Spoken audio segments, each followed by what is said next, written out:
Welcome back to this episode of Mindfulness and Periods.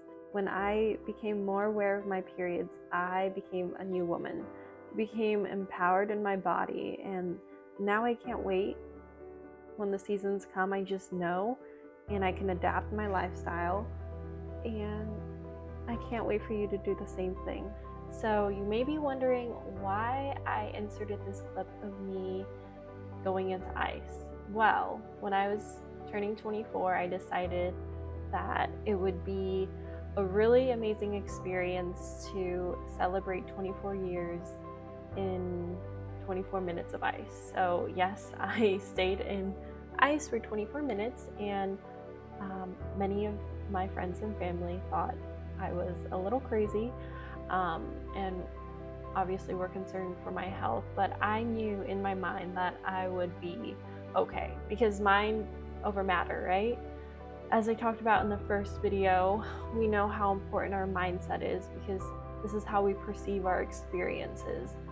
So yeah, here's me, 24 minutes of ice, and I just wanted this to be a segue into mindfulness. So this episode is going to be on why mindset matters so much and what you can do about it to have a better relationship with your period. A quick medical disclaimer, this is for educational purposes only. Enjoy. In school, we learn about all subjects, right? Math, English, everything that you can think about, really.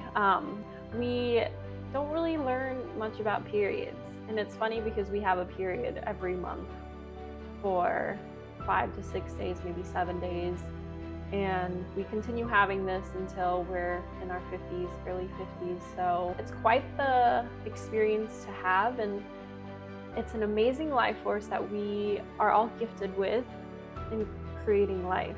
Not really given much or any information on this. It's kind of a hidden topic, right? We really have to do our own research in order to learn. So I want you to think about the first time that you had your period. What were your thoughts on it? How were you feeling? I can remember my first time that I had my period. I was so excited because I knew that this meant that I would be a woman. And, you know, when we're all little girls, or at least most of us, admire our moms and we kind of want to be on the same boat with them. I was really excited to have my first period. I remember just like waiting for the day that it would happen, especially considering I kind of had my period a little later than my friends. So they were all on theirs, and I just remember just praying that I would get my period one day so that I can share the same experience with them.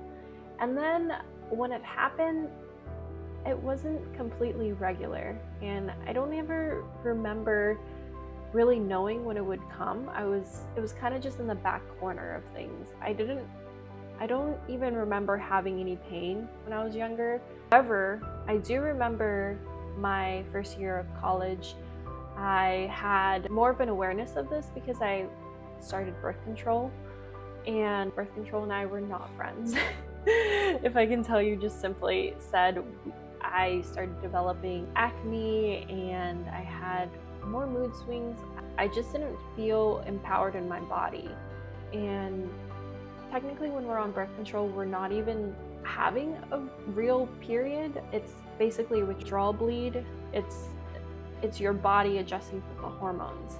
And so every month you're taking the placebo pills, right? So those placebos, you're not getting synthetic hormones, so it causes your body to bleed. I was only on birth control for a year, and then after that I started to become more aware of my body.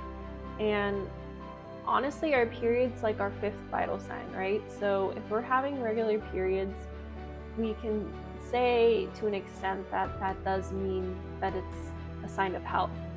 So with me, I freshman year of college, and my periods were erratic. I wouldn't really know when they would come, honestly. I lost my period for a whole year. I was obviously stressed from school, from life. I know that that was not normal. So I started on my quest for health, and I wanted to find answers why I was not having a regular period. And so I started tracking. And tracking was huge because it added an awareness component to my periods. and I started to understand my symptoms. I remember having backaches. I started to get a little bit more regular with my period. That was good, right? I was having a period every month. And then I started to understand my symptoms. There was a time when I did develop having cramps, and I was not a fan of those. And ladies, if you know what I'm talking about, you know what I'm talking about. But there's actually this experiment that they had for men, and these men were stimulated to have cramps like women do, and they did not deal with it well. It shows you how awful cramps can be sometimes. And I remember just being on the ground and not feeling so hot. I definitely was not feeling the best. I didn't want to get out of bed. I was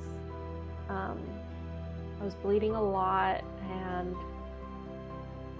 yeah, I felt like during those times I felt, yes, in tune with my body, but also I wanted more answers to my questions of why was it that sometimes I didn't have cramps and sometimes I do, sometimes I have mood swings, sometimes I don't. And so it all stems from our hormones, right? So if we're having a balanced amount of hormones, then it makes sense for us to not have severe hormonal fluctuations that comply with how we're feeling. So mindfulness is everything. It's when we understand what's happening in our body. So it's important to know that the female brain changes a lot throughout our menstrual cycle. We're not like men. Our testosterone doesn't just peak in the morning and then lower down at night. We are constantly evolving throughout the month. We have our follicular phase, our ovulation, and then luteal. Our brain changes up to 25%, and it mimics the seasons of winter, inner spring, summer, constantly changing. So it is important to understand this and to give yourself love throughout all seasons. Our next episode, we will be diving more into what you can do in each phase, what each phase means, and the science behind everything. So I'm really excited because we're just getting started, and I hope that this has helped you. This has helped you. I hope that you share this with your moms, your sisters, any woman in your life who bleed or don't bleed. Even share it with your mom, because I think it's important that we all become literate in periods and we continue educating ourselves on this monumental life force, because without periods, we can't make humans, right? Well, actually, now they're coming up with science where you don't technically need a person to make a baby. But yeah, let's not get into that. If this has helped you in any way, please subscribe and like and comment below if you can relate to me. I love reading comments and hearing any feedback. So yeah, thank you again. I'll see you in the next episode.